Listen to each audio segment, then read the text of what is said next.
Good morning, all of you.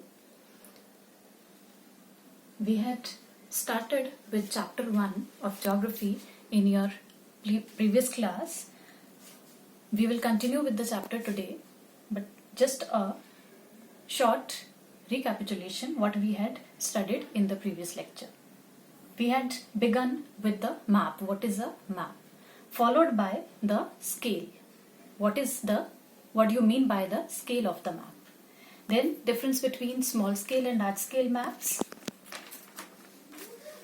Then the topographic maps, the topo maps, also known in short the topo maps. Then how to measure the distance between two places. After that we saw the directions, 4 major directions and 4 sub-directions. We had stopped here and today we will begin with the grid. It's mentioned here, to locate features on a map, a grid is often drawn on the map. A grid is a net of lines that forms cells like in a graph paper. Now you all have seen a graph paper. You have seen the network of lines in that. Similarly, you will see here in topographic maps.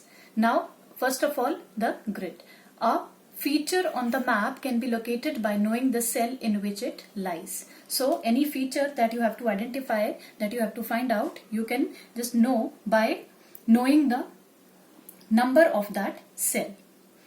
Now, maps that you find in your atlas cover small degrees of latitudes and longitudes. So, in your atlas you have seen the latitudes and longitudes marked on them. Certain degrees are mentioned of the place that you have to locate. So these latitudes and longitudes, they help you locate places in your map. In such maps, that means in these atlases, the grid is usually formed of meridians and parallels. So the lines, the network of lines in such maps, they are formed by meridians and parallels. Topographic maps cover much smaller area. The difference between these maps, like in your atlas, and the topographic maps is that these topographic maps cover a very, very small area. You all have seen your map of physical or maybe political map of India. You fill the states and their capitals in the political map. Whereas the physical features, the landforms, mountains, plateaus, rivers, etc., you fill in your physical maps. So, the difference, what I'm trying to say is they are indicating a larger area. But the topographic maps, like you have many states, in one particular state you have many districts. Those districts are further divided and further subdivided. So let us take an example of a small village in some state, a small village, and not the entire village, but a small particular area in that village. So these topographic maps depict that small area on a map. So topographic maps cover a smaller area. Much of them cover less than 1 degree of latitude and longitude. Hence, in these maps, there are not enough meridians or parallels to form a grid. So you don't have meridians and parallels in this topographic map, as it covers a smaller area. So what you take is, you take vertical and horizontal lines. Okay, it's written here, vertical, that is north-south line, and horizontal, that is east-west lines. They are drawn to form a grid. So it means that on a topographic map, these horizontal and vertical lines, they are drawn and they form a grid. These lines are drawn in red and each is known by a 2-digit number.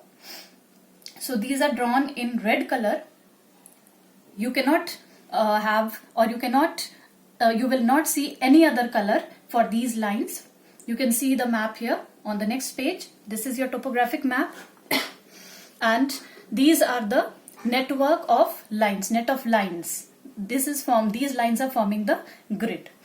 Also, I have another topographic map with me. You can see it here more clearly. This is your topographic map and you can see the network of lines here. You can see these lines drawn, this grid drawn in red color. So this is only drawn in red. Now we will see more features, more things as we proceed. Let us come back here. These lines are drawn in red and each is known by a 2-digit number. So each line has a 2-digit number. You can see here clearly. This is the number here of each line. These lines, vertical lines, you can see here 91, 92, 93, 94 and increasing eastward. Similarly, you can see here 73, 73, 74, 75, 76 and increasing northwards. So these are this is forming a grid. Okay, now eastings and northings. The bottom left, that is southwestern corner of a topographic map, is taken as the starting point for numbering the grid lines drawn on a map. Like similarly, as you take on your graph sheet, y-axis and x-axis. Similarly, you take this eastings and northings. Okay, so this is your starting point here. You begin from here. Then the vertical lines are drawn east of this point and are called eastings. From this point, the vertical lines that are drawn, they are known as eastings. You can see it, you can understand here more clearly. You can see a network of lines here. This is forming a grid. Here it's written northings and here it's written eastings. Please do not get confused here. Eastings, it doesn't indicate that northings, the word northing is written here. So these are these lines, these are your northings. No, these are not the northings, but these are your northings. 27, you can see the numbers here, 27, 28, 29, 30. These lines, horizontal lines, and that are increasing northwards, 27, 28, 29, 30 and so on. So these are your northings. This line indicates these lines here, these lines 1, 2, 3, 4. Similarly, the horizontal lines drawn north of this point are called northings and the vertical lines that are drawn east of this point are eastings. So eastings, these vertical lines, and northings, these horizontal lines. They form the grid. The numbers given to these eastings increase eastwards and the number given to the northings increased northward. So this way the numbers are increasing 40, 41, 42, 43, 44, so on.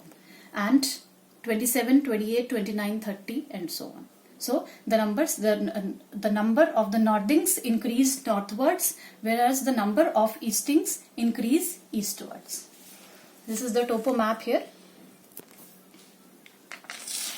We will come back to it. Let us see what is mentioned here. Okay, lines numbered 41, 42. Okay, this is what I told you just now. These numbers are your eastings and the lines number 27, 28, 29, 30 are your northings. Next comes the grid reference. In a grid, the name of a cell comes from the lines that form its southwestern corner. Now, how do we name these? Example is given here. You can see this block here,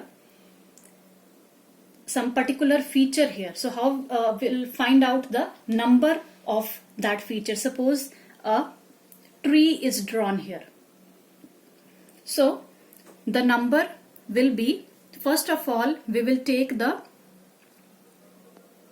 eastings. This is your easting. The block lies here. You can see this is your easting, and from here to here we will see. So this point we will take. This point. The feature may be here in this part of this box, or maybe here, or maybe here, or here, anywhere inside this box. We will take its number from here, the number of this point, that is from here and from here.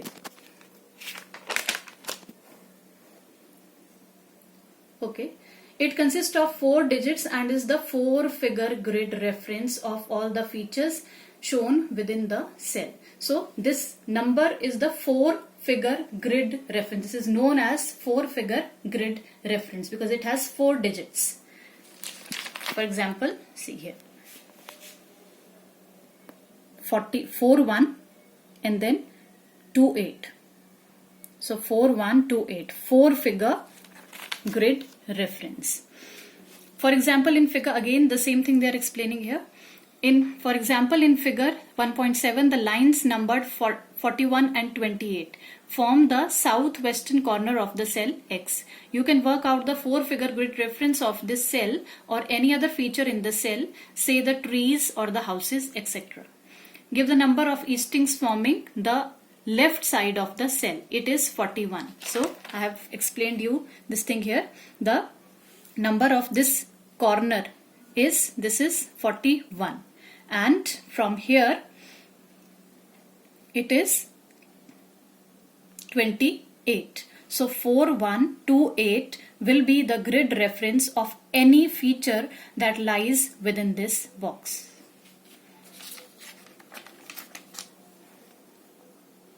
Okay, it's given here. You join these, you write them together, 4128. This is how you find the grid reference of any particular feature on the topo map. Further comes the colors. Colors are used in maps to show certain kinds of features. In political maps, for example, different colors may be used to show different countries or the states within a country. In addition, blue may be used to show water, and red or black or both these colors may be used to show cities.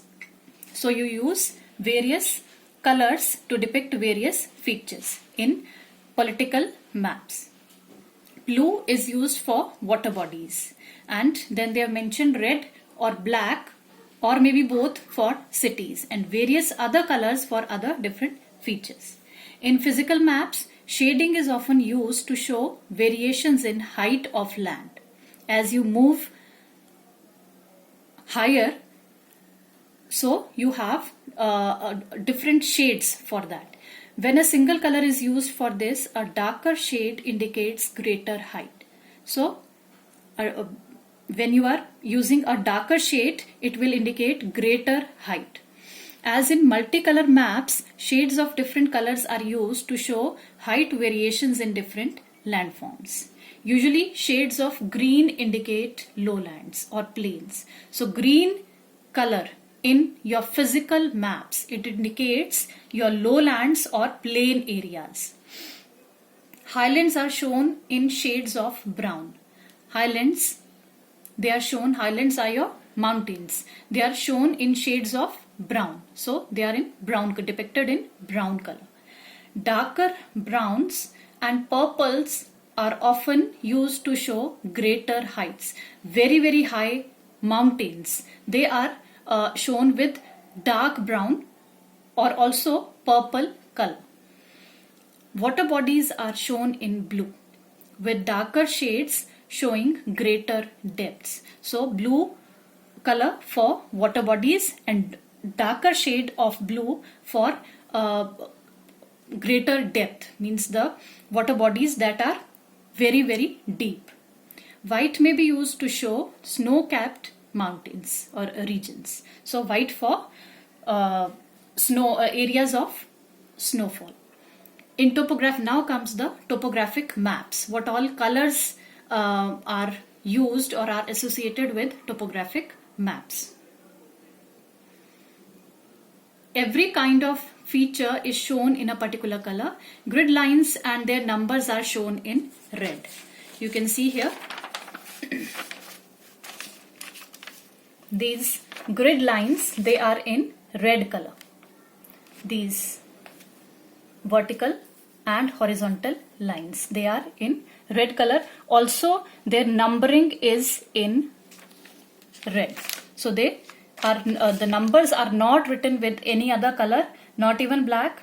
Only the color used for these is red.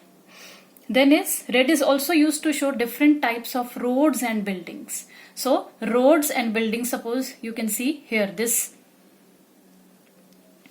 settlement here. So buildings are shown in red. Also you can see these lines here in between, the roads that are indicated in red. So red is also associated with these. Forested areas are colored green, cultivated area is colored yellow. So forested area, forests, they are in green color. You can see wherever you find this green, it indicates that it is a forested area. Then it's very, very minute here. You may not be able to see it. You can see here the green color here, but it may not be clear. Okay, just try to understand. Now, forested area in green, cultivated land is yellow. Yellow you can see very clearly. The yellow part, that is the cultivated land.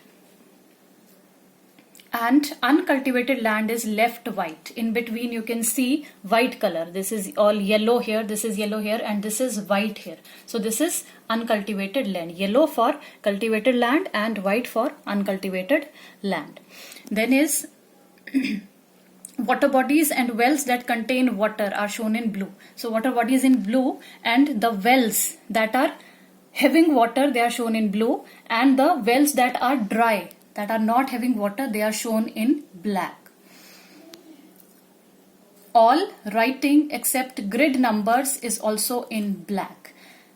Only the grid numbers, these numbers, they are in red. Otherwise everywhere the written part is in black. You can see here the numbers inside these, that is the height, and these other writings, whatever writing part is there, the name of places written somewhere like here, these are all in black color. Okay, all writings, okay, as the boundaries, railway tracks, etc., they are all in black. There are some brown lines too. These are contours. There are also some brown lines, and they are contours. You will be studying about them. You have studied in your previous class about them, and now you will be studying in detail in the coming chapters. These are, it's written here in short, what are these contours? These lines are drawn joining places that have the same height above sea level. So these contours are the lines that are joining places having same height above the sea level. So these are contours. You can see very well here, these brown lines, these are your contours in this portion, you can see. So these are your contour lines. These lines are drawn, okay, this we have seen. Okay, then is your conventional symbols. Because of limited space, we do not show the actual shape and size of trees, buildings, etc. on a map. So we cannot show each and every feature on earth in that particular area on a topo map. So what we do is we show these features with the help of various agreed symbols. So with help of certain symbols, we show those features. These, it's not that on our own we take up any symbol for any feature. These symbols are universally accepted. So we take certain symbols, and these symbols are known as conventional symbols. These symbols make it easier to draw and read maps. With the help of these symbols, we can easily read the maps. The meaning of the symbols used in map are usually given in a list on the map itself. This is your topo map. So here they are saying that the list of these symbols that are used on topographic maps, they are given on the map itself. So you can see here below, this is a list given here, and this list is known as the key. Okay, such list is called a key. So this is a key. This is a list of the conventional symbols that we are using here. All the symbols are mentioned here, and on every topo map these symbols are mentioned. This also and this also, all the symbols mentioned. Okay. So these here we end up with the explanation. These symbols you can see just again, all these buildings, monuments, settlements, here the water bodies, roads, railways, everything, all the symbols have been made here, and these symbols are used on a topographic map. So here we end up with the chapter. I hope it is clear to you. Now, points to remember, as you know, they are very, very important. All the important terms are mentioned in points to remember. You have to all go through them. You have to remember them. First of all is map, then scale, representative fraction, RF, topographic map, grid, eastings and northings. These should be properly learnt to you. And we will talk about the question answers. Please see them. If they are visible in the video, please go through them and try to see the answers, try to find out the answers from the chapters, and we will discuss about these question answers in the next class.